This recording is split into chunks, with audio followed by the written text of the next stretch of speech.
Today we're going to be sewing the Blake skirt. It comes in a flat front option, a pleated option, a long option, and a short option. I'm going to be making the pleated short option in a size 8. The pattern is super simple, it comes together really quickly, and if you're making the short option, it's a great scrap buster. This is a size inclusive pattern. It comes in sizes 0 to 34. It's been tested on a ton of different bodies across the entire size range, and I'm really excited to share it with you. So without further ado, let's get into cutting our fabric. I've made the Blake skirt in a few different fabrics, but I really like the way it looks in a suiting, so that's what I'm going to be using today.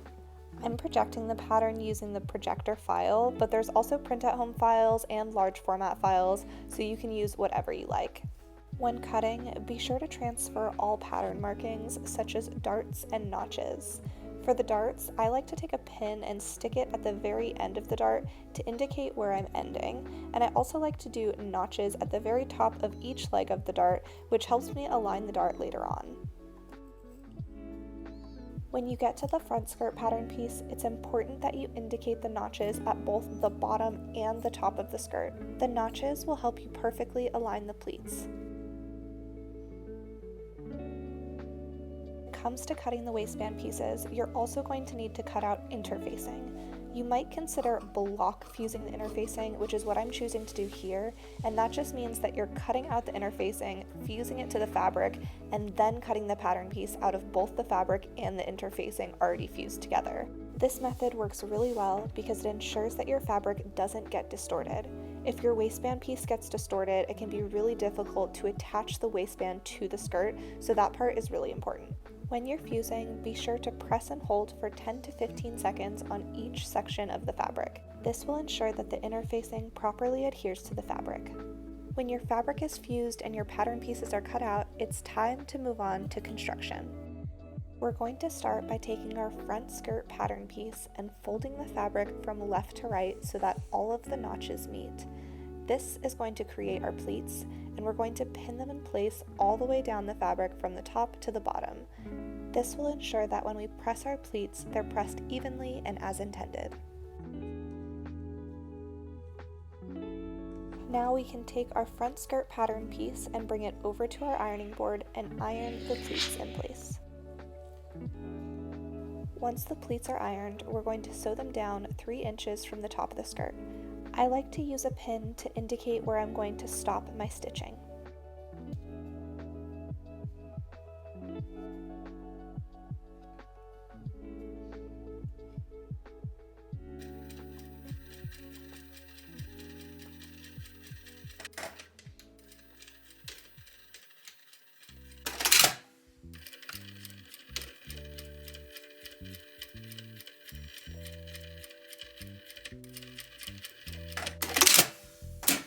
Next, edge stitch the top of the pleats in place so that they stay pressed in the correct direction.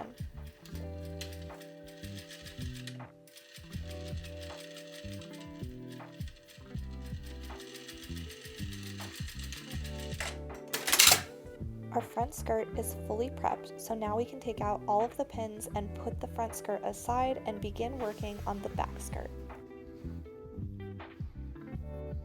To prepare the back skirt, I like to take the notches at the top of the dart and pin them in place with right sides together. Then I reorient the pin at the bottom of the dart to show me where I need to stop the stitching.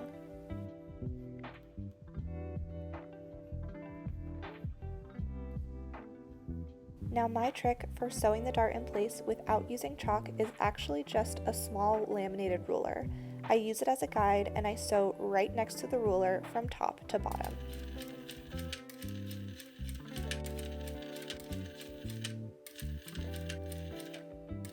Now when you get to the end of the dart, do not backstitch. Instead, leave a long tail of thread and hand knot it off, and then just snip off the excess.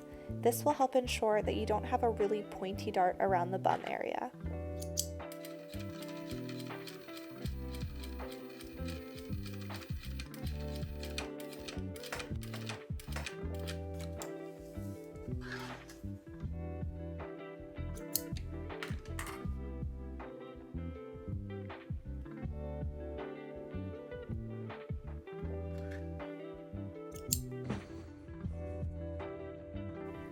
After sewing both of the darts in place, we're going to press the darts towards the center back of the garment.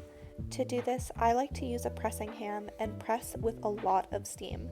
Again, this helps ensure that the dart isn't pointy around the bum. That being said, if you don't have a pressing ham, it's not a problem. You can go ahead and press your darts, just ensure that you're using a ton of steam around the point of the dart.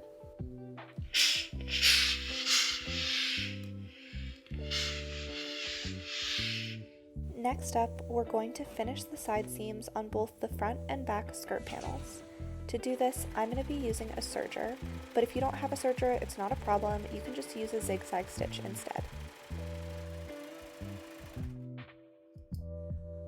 Now with right sides together, we're going to place the back skirt on top of the front skirt and pin only the left side seam together.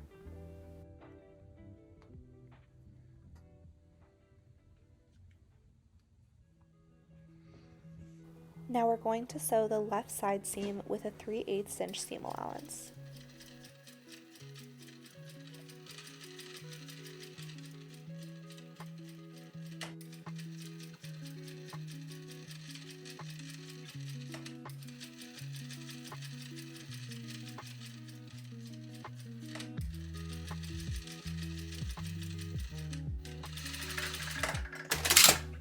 Now we're going to take our work back to our ironing station and iron the seam allowance open.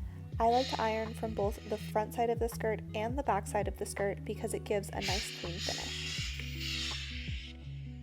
After ironing, it's time to move on to constructing the waistband pieces. So here are our 4 waistband pieces. These 2 are the same, but one is interfaced, and these 2 are the same, but one is interfaced. You can see that this one is longer than this one, which means that this is the back side and this is the front side. With a curved waistband, you'll notice that it's a U shape. This part is the top and this part is the bottom. So the longer edge is on the bottom, the shorter edge is on the top, and the shorter edge is going to be the highest point on your waist, and this bottom edge that's longer is going to be attached to the skirt. So I'm gonna flip this one over and this one over so that the right sides are facing up, and then I'm going to take the 2 interfaced waistband pieces and stick them on top of each other like that, aligning this left side here so that the longer one is on top of the shorter one. And then on the contrary, I'm going to take this shorter one here and I'm going to stick it on top of the longer one here with right sides together, aligning it at the left side, and then I'm going to sew here and here, and then we're going to press the seam allowances open.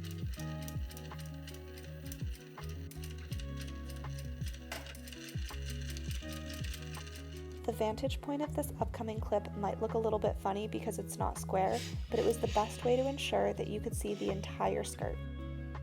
Now that our skirts are prepared and our waistband pieces are prepared, we're going to take the waistband piece that has the interfacing on it. Remember that the longer side of the waistband goes to the back side of the skirt and the shorter end of the waistband goes to the front side of the skirt. We're going to start by aligning the seam allowance with the side seam. Then we're going to align both of the notches on the waistband with both of the notches on the skirt.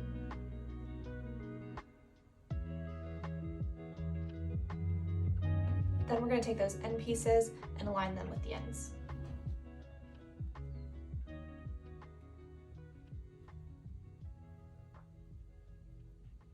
Now we're going to ease the pieces between the pins and we're going to pin it some more.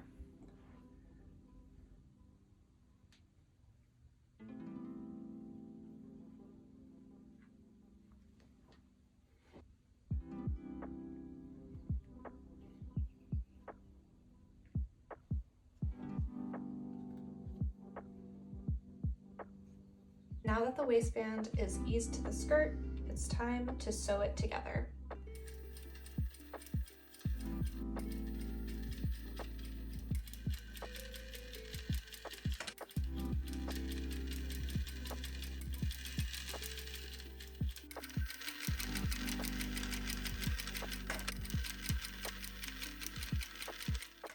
Next, we're going to iron the seam allowance up towards the top of the waistband.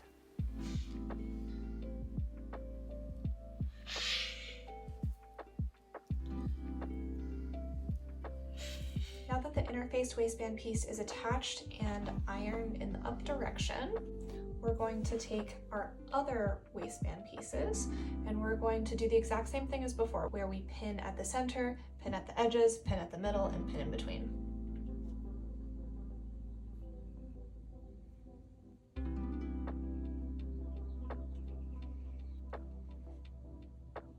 Now we're going to sew just the top edge together.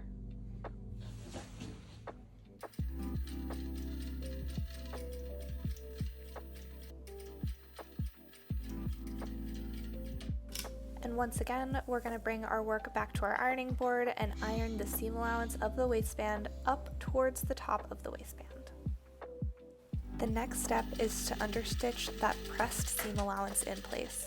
This means to sew a straight stitch close to the edge of fabric through the seam allowance. It's a functional stitch and it'll help prevent the fabric from rolling to the visible side of the garment when worn.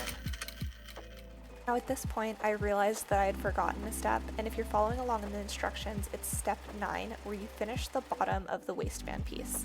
It's not a problem that I'm doing it a little bit later because it doesn't really affect the construction in any way, I just did it out of order.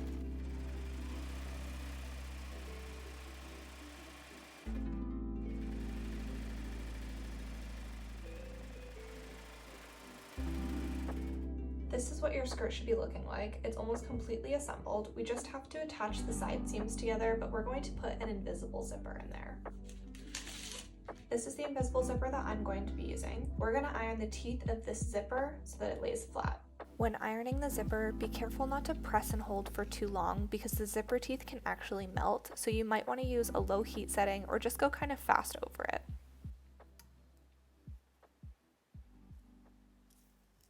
Now that the zipper teeth have been pressed, we're going to place the zipper face down on the garment. We're going to want to align the edge of the zipper teeth with the outer waistband piece. Remember that this top portion is going to be folded under, and that's going to be closest to your body. So we're going to align the zipper like this, and then flip that piece back up. Then we're simply going to pin it in place.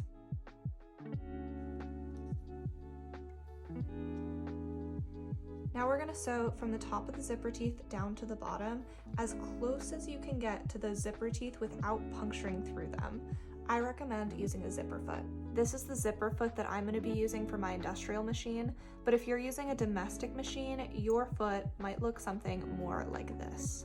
Either way, it's going to work great. It doesn't matter if you're using a home sewing machine or an industrial. When sewing, I recommend that you stitch on top of the visible line that's left over from where the zipper teeth was creased. Then when you get to the bottom, sew as close as you can get to the zipper pull without interfering with it, and then backstitch.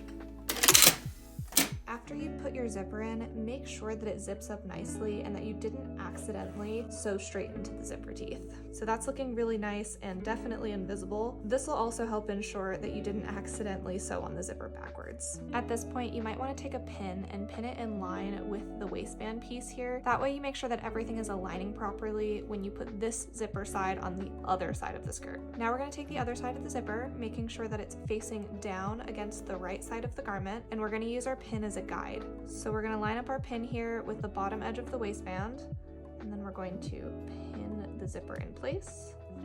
And then from there, we're just going to pin all the way up and all the way down to the bottom of the zipper.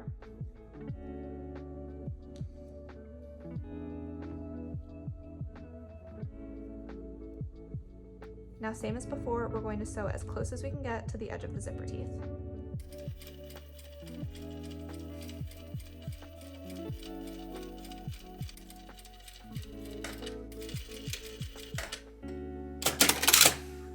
Okay, now that our zipper is in place, I'm going to turn the garment inside out and zip up the zipper to make sure that I actually inserted it correctly. Invisible zippers can be really tricky, so it's really important that you double check your work. Okay, amazing. Our invisible zipper is in and it's looking really nice so far. So what we're going to do is unzip that zipper. I'm actually just going to snip off the edge here so that when we fold this over, it's really easy and we don't have to worry about that little bit at the end of the zipper. I recommend taking your scissors and lining it up with the edge of the seam allowance between the bottom waistband and the top waistband, or the outer waistband and the inner waistband. And then just line it up and snip straight across. That. We're going to do the same thing on the other side here. Just snip it off. And then my favorite trick is actually using a lighter. And the reason we're going to use this lighter is because the edge of the zipper has polyester in it. And so if we light it, it's going to kind of like caramelize the end of the zipper and make sure that it doesn't fray. So I'm going to take my lighter to it and we're just going to gently singe it. Kind of burns away and becomes plasticky. We're just going to do that to both sides here.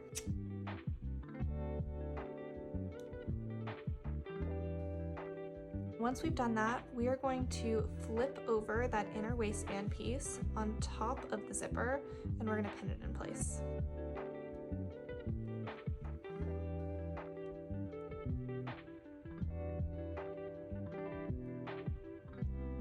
Now we're going to sew this portion of the waistband down, but you might want to do it from the back side and just follow the stitching that already exists, because otherwise you might accidentally stitch through the zipper teeth and then you're going to have to do this portion all over again. So totally up to you. You can stitch from this side or from this side, but I kind of recommend stitching on the back side because again, you can just follow this line. It's no problem. Now that we've sewn the waistband piece down at the edges, we're going to just flip it out, like so.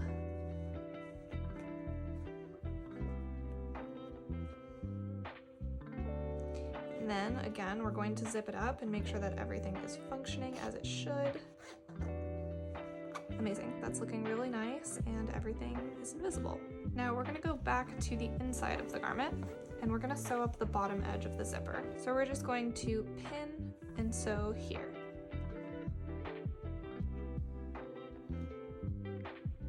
What I recommend doing is sewing from the bottom edge of the skirt all the way up to as far as you can get before the presser foot gets kind of like caught up with this zipper. You might end up noticing that it's really hard to stitch all the way up to the edge of this zipper, but actually it's okay if you leave a small gap. When you turn the garment right side out, it's not going to look weird. It's not even going to be noticeable in any way. It's also not going to compromise the integrity of the garment. So I highly recommend just sewing as far as you can get, and if it's like a centimeter or so away, no big deal, don't worry about it.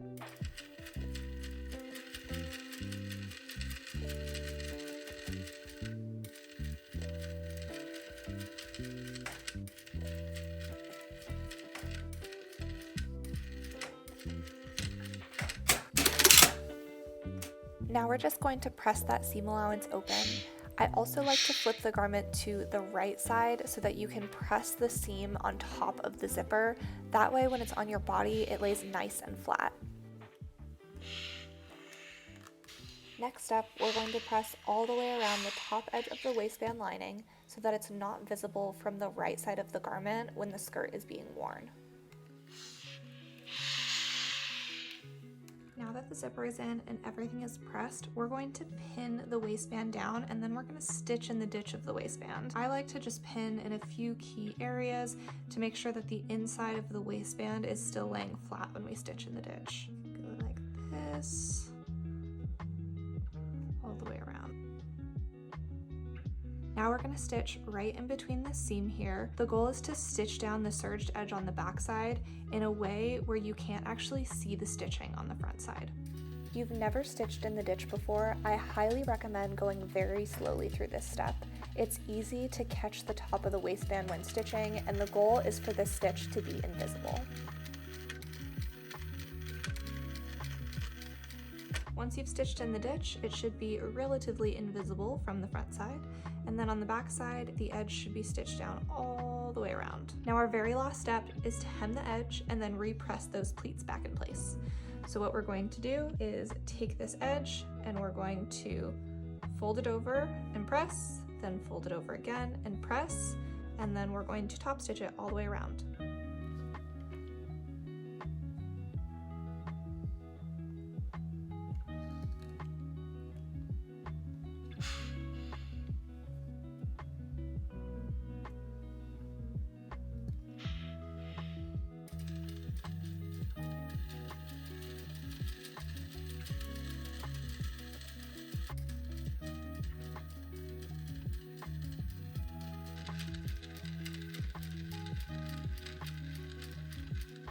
Now the very last step is just to realign those pleats and press them in place.